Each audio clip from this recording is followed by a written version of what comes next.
lalaking hinahanap mo na nagloko sa pamilya nila Princess. Ako yun. Ako si Donald. Hindi ko alam kung anong gagawin ko sa'yo. Please, maraming ibang babae dyan para sa'yo. Huwag si Princess. Iba nga kasi yung papa ni Wish. Kasi ama siya ng taong gusto mo. Eh, siyempre, parang tatay na rin yung tingin ko sa kanya. Tama naman yung papa mo, di ba? Mahirap lang ako, kaya hindi tayo bagay. Princess, wala akong pakialam doon. Never mo talagang inisip yun? Never, kasi mahal kita. Una, yung sekretary ni Madam, may nakalagay na power sombrero niya. Tapos, yung kasama nila sa bahay, yung t-shirt, may nakaprint din na power. Oo. Pare, paano kung may alam si Madam Susan? Anong connection niya kay Donald?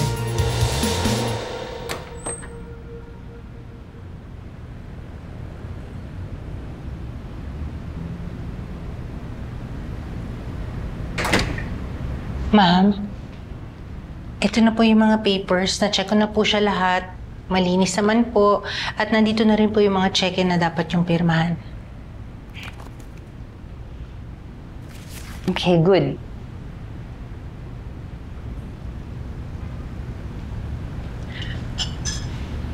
Ma'am, ang accomplish niyo po talaga, no? Ang dami niyo na po nagawa. Tapos babae pa kayo. Nakita ko nga rin po yung bahay niyo eh. Ang ganda, yung condo niyo. Thank you. Isa yun sa mga pinaka-paborito kong condo. I like having the world below my feet. I can tower over everyone. No, but seriously, meron pa akong mga malalaking properties, but that condo is my halfway house. Tulugan ko lang before I fly off somewhere.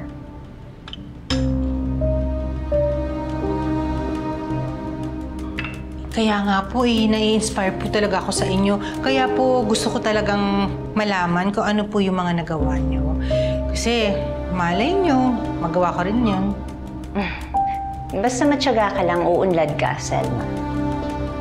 Ako, madam, tatandaan ko po talaga yan, aalalahanin ko po talaga yan.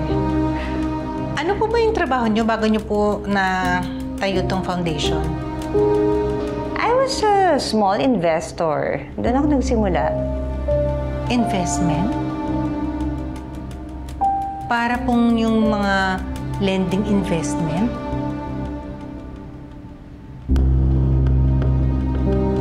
Lending investment? Ay, kasi ma'am, meron po kasing sikat na ganyan 10 years ago.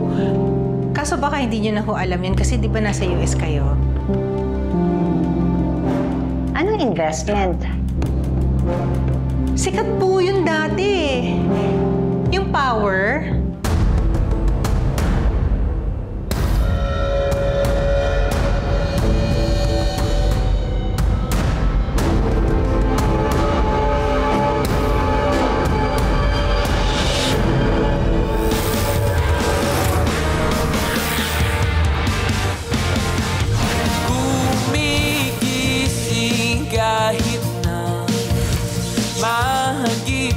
Pag-aalala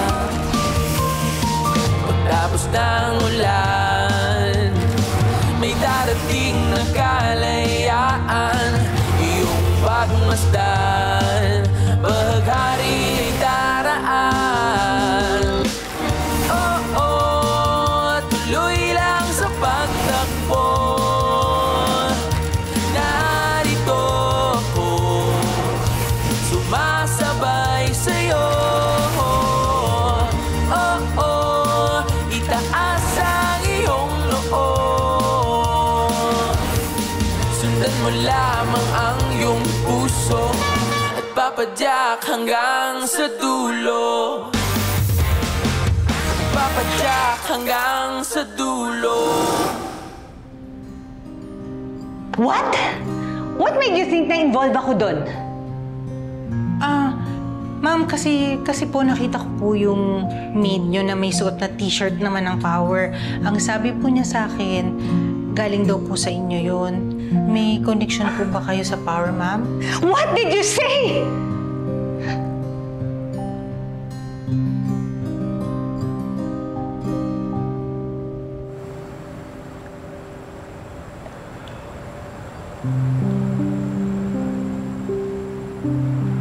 Mahal mo ako? Oo. At kahit alam kong obvious na, sasabihin ko pa rin. Mahal kita, Princess. My sunshine. Boss Pico. Alam kong ang unusual.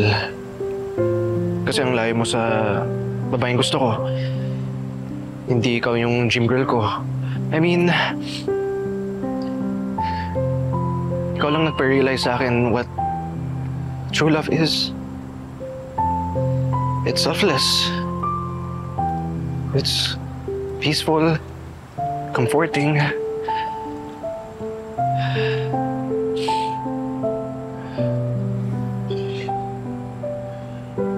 I see the world in a new way because of you.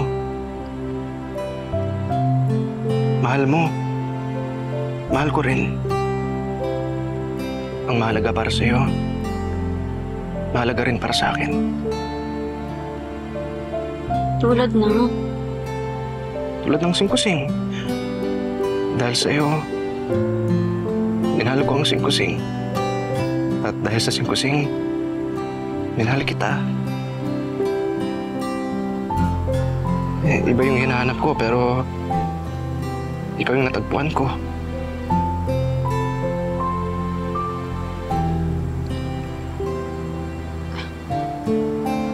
Salamat.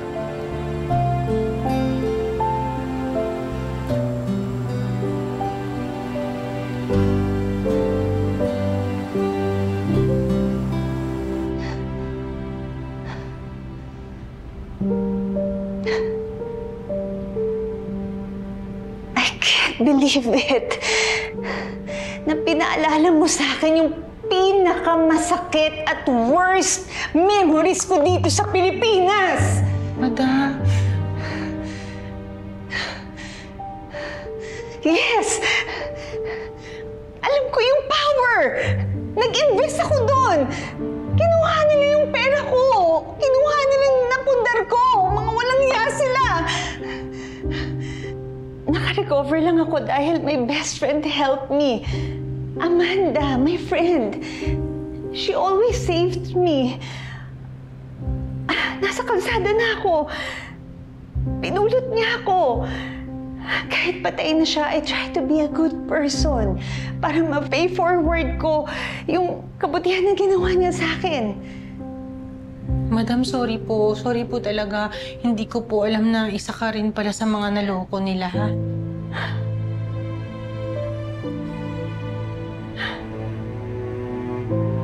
Yes. At nakakaya. Financial advisor ako, pero naloko ako sa pera. I needed money para sa mama ko na may sakit. Kami nga rin po, sumugal din po kami para sa anak kong si Andoy. Pareho pala tayo. Pareho pala tayong tinakbo yung pera. So, yung mama ko. Ma'am, sorry po talaga na napaalala ko pa sa inyo yung hindi nyo magandang experience. Tama po talaga yung kumpare ko. Ang sabi po niya sa akin, yung mga tao daw gusto talagang makalimot dun sa mga masamang nangyari. Pasensya na po talaga, ha. Hindi ko lang po talaga kasi maalis sa isip ko yun kasi sa 10 taon ko po sa kulungan, yun lang po yung lagi kong naiisip at naaalala. It's okay, Selma. Don't mention it again. Kasi ang sakit kapag naalala kong niloko nila ako sa pera. Kaya please, I want to forget. Okay po, ma'am. Sorry po talaga, ha. Huwag kayong mag-alala. Safe po sa akin lahat ng sinabi niyo. Kaya lang, ma'am, sayang lang po talaga kasi hindi niyo po nakita yung Donald. Donald, Opo, yung Donald po yun ang loko sa amin ng mag-asawa. Hindi ko po talaga makakalimutan yung pagmumukha ng lalaking yun.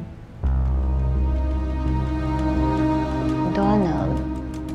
Ma'am, siya po yung alalay nung Rosa. Trinay nga namin silang hanapin pero hindi namin po sila nakita talaga. Nai-imagine ko na po, ma'am, kung gaano kalaking pera yung ininvest nyo kesa sa amin. Ma'am, hindi niyo po talaga nakita yung boss niya, yung Ma'am Rosa? Actually, tinry ko rin silang hanapin eh. Pero magaling sila magtago. Nakilala ko na yung Donald na yan.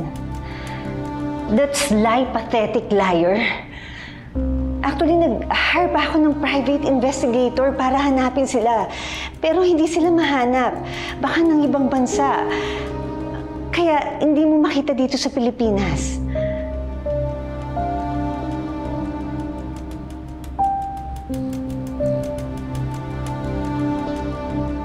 Sige po, ma'am.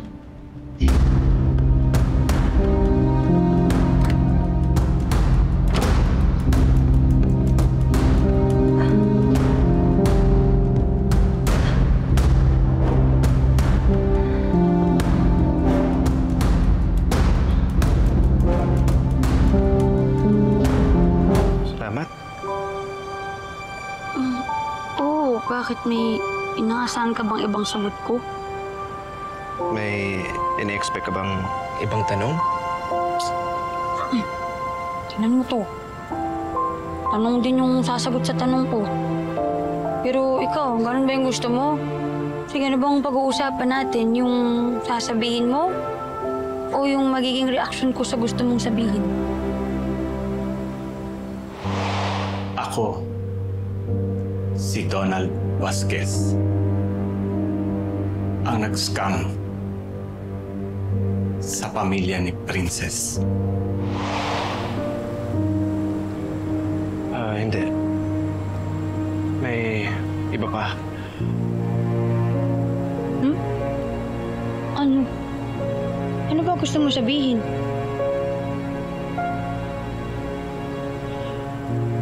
Paano kung malaman mo kung sino nanloko sa inyo? Ibig mong sabihin, paano pag nakita ko yung mga nang-scam kay Mau Mau tsaka kay Pau Pau?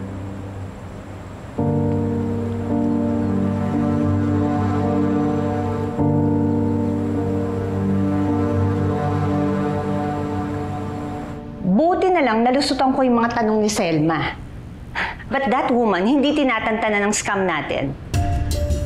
Ibig sabihin, Madam, alam na ni Selma na involved ka sa tower? Nalusutan ko siya because I'm smart. Napaniwala ko siya na victim ako. Kaya kung smart ka rin, hindi sana tayo mahuhuli. Ano na pong gagawin natin yan, Madam? First of all, uminom ka ng vitamins para maging smart ka. Second, dig about Selma. Sino ba siya? Anong alam niya? Higit sa lahat, gaano kalaking threat ang Selma na yan sa akin?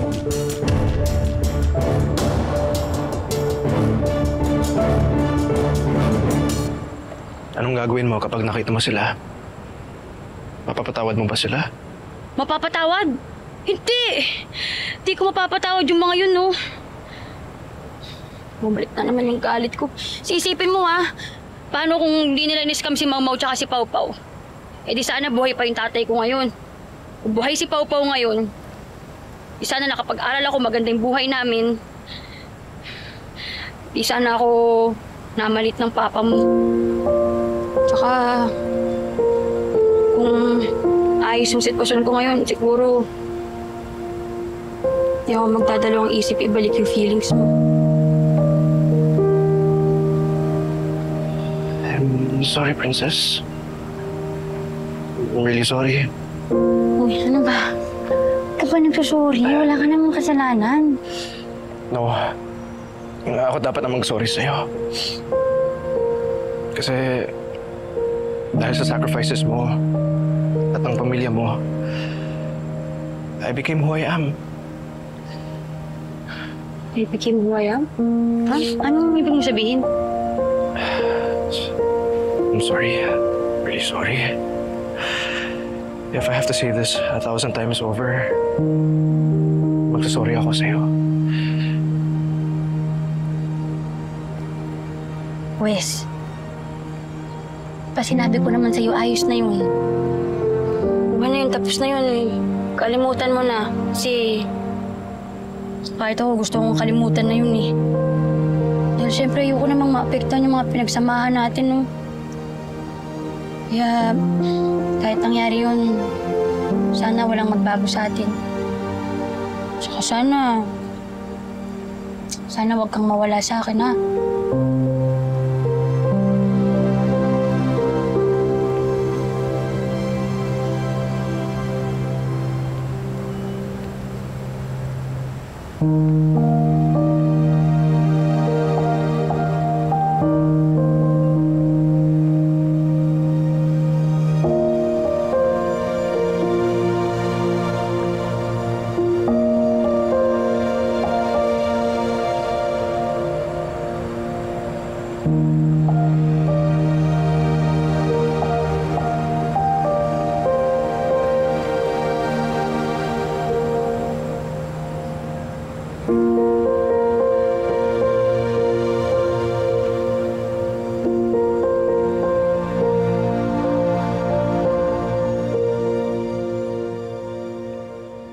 My goodness, Miko ko. Bentilog na naman. Wala nang iba. Di ba gusto mo ibalik ang dating tropa natin like ako?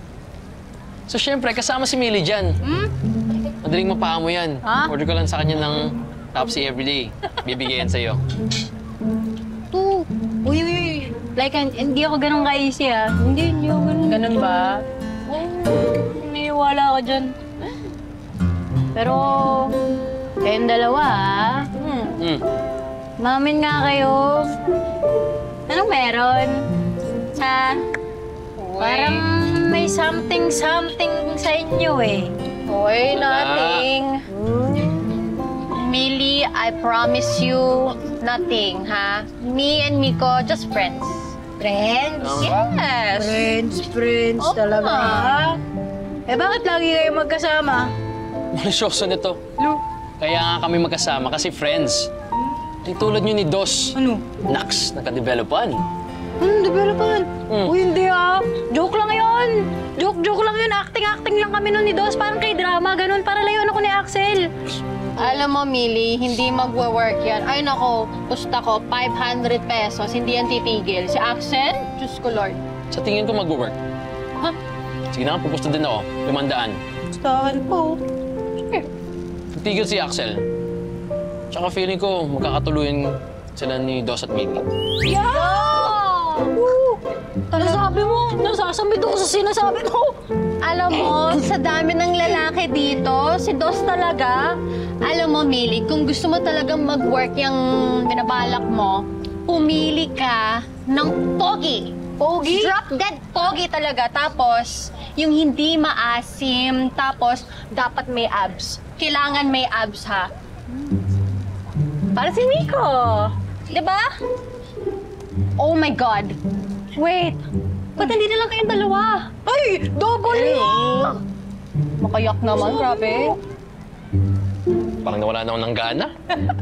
Ang pangat ang lasa ng bentilog mo. Ganon. Sige, subukan mo yung durayan talaga. Hindi ka na makaka-order dito forever. Sinasabi ko sa'yo. Ay, hello, oo. Like, ano na, work tayo, oh. You're taking forever dyan sa atsu-tutsu ni Miko nyo. Pag-open pa tayo ng Like a Virgin, tumayo ka na dyan. Let's go. True, tama din, wait lang. Kailangan niyo ng tulong sa preparation niyo? Hindi na kaya ni Ram yan. Malaki naman muscle mo, di ba? Aray, laki. Aray. Sige, bye. Sige. Tignan mo nga, Miko, perfect na. Tulong pa. May something talaga eh. Ano? Uy, bes. Bawal sa lawaan dito, ha? Sinasabi ko na ngayon, ha? Millie, hindi nga. Tsaka, hindi ako sa lawaan, ha? Si Princess naman, may sawa na din. Ha? Bakit sila na ba ni Wes? Hindi ko sigurado kasi hindi naman namin nag-usapan. Pero, parang. Kasi, lalim na ang tingin nila sa isa't isa. Iba na yung kilos nila. Iba na yung pagsasalita. Ibang-iba sa trato niya sa akin.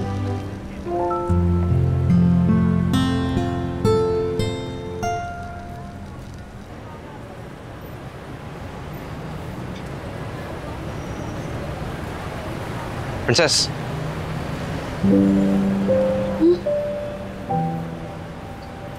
Para sa'yo to. Binas ni St. Jude for desperate cases. Ang ibig kong sabihin, para sa mga students na mag-exam. Thank you. Nakabal nga ako bukas eh. Kaya kailangan ko to. Hindi mo kailangan ng Lucky Charm, Princess. I'm sure you will pass. At alam kong after ng exam mo, marami ka pang exams na malalagpasan. Hanggang sa maging lawyer ka. Oh God. Ito naman, isang exam pa nga lang to eh. Pero ito yung simula ng magandang future mo. Sana nga. Salamat ah. Gamitin ko to bukas. Sana kahit ganito kaliit, maka-contribute din ako sa future mo.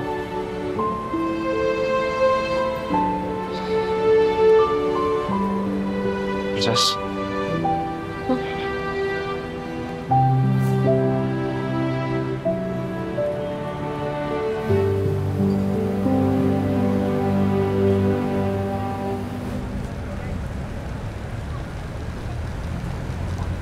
Axel! Ligaw ka ata. Dino, sinadya ko lang talaga si Millie.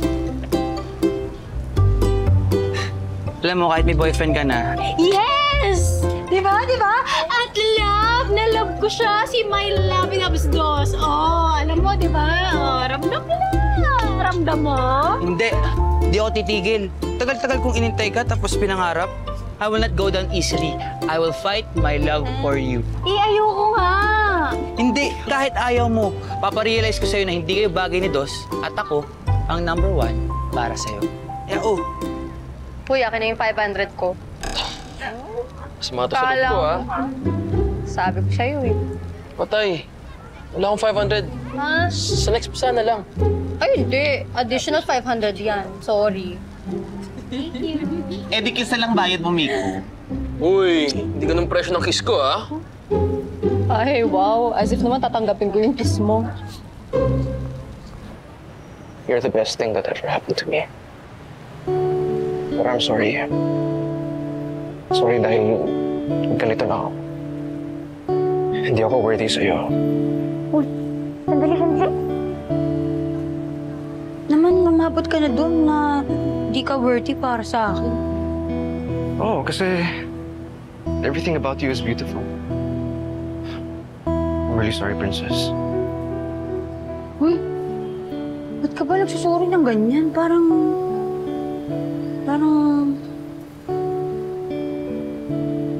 Oh, basta yung exam ko bukas doon sa school. School ni Landoy, alam mo naman kung saan yun, di ba? Oo naman.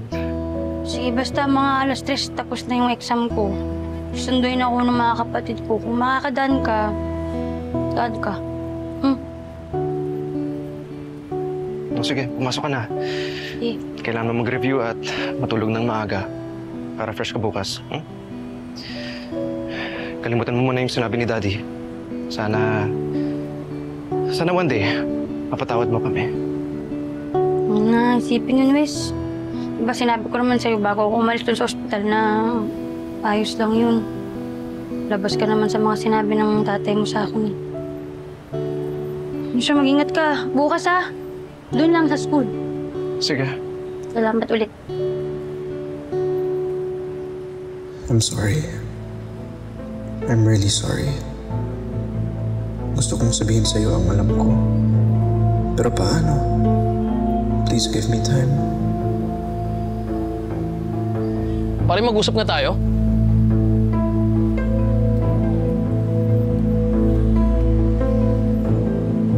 Ba't ka pumayag gawin yun ng tati mo kay Princess?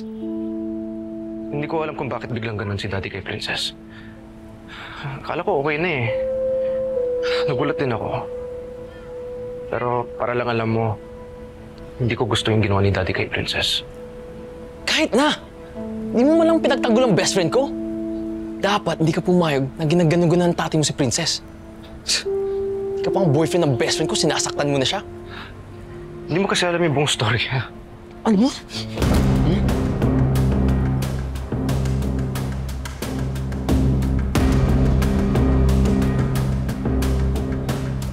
Ayokong makipag-away, pre. Huwag natin pag-awayan si Princess kasi uling ako. Hindi kita inaaway. Winawarning lang kita. Kasi ako, ang best friend ni Princess. Alagaan mo ang best friend ko. Kasi hindi lang ako ang makakaaway mo dito. So, anong ibig mong sabihin? Pinapaubayan mo si Princess sa akin? Ganun na lang yan? I-give up mo si Princess? Hindi ko to ginagawa para sa'yo. Ginagawa ko to para sa kaligayahan ni Princess. Sige, kaya mo distansya. Pero sa oras na sinaktan mo siya, malalaman mo.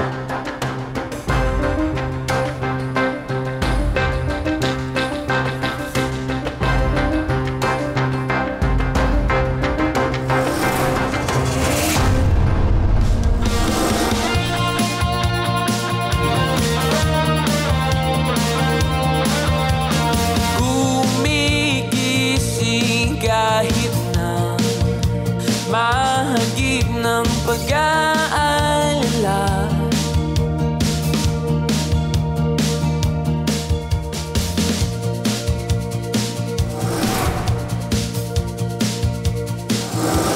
Sa pamilya pala ni Princess ako magkakaproblema. Sayang. Papatawag ko na ba yung shadows mo para patahimikin si Selma? Inapi si Princess? Inapi ng tatay ni Wes yung anak ko? Selma? Tita! Selma! Uy, Selma! I heard okay na ang papa mo. So, I'm here. Marami tayong pag-uusapan. Patapos ka na? Malapit na. Sundan mo lamang ang iyong puso at papadyak hanggang sa dulo. Magnanakaw ka! Papadyak hanggang sa dulo.